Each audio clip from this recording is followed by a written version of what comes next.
Alright guys, so here's how to fix screen resolution setting grayed out problem in Windows 11. So let's get started. First of all you're gonna do, go to the search bar and simply search for the device manager.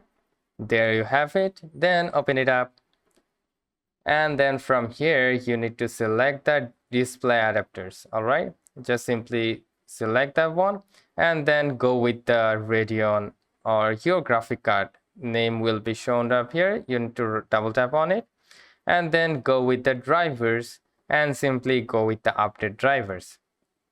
All right, then go with the search automatically for the drivers. If you get any update related here, you can simply install that update. But if this is the option, then go back again and close it up, and then from here again go and select the update driver, and now from here you need to select the browse my computer for drivers.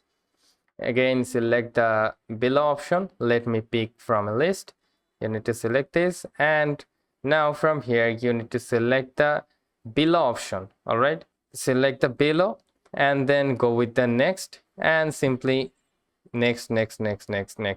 What it will do is downgrade your updated drivers to previous version, which will work sometimes. All right, so you can get to that point to find out if that work for you or not.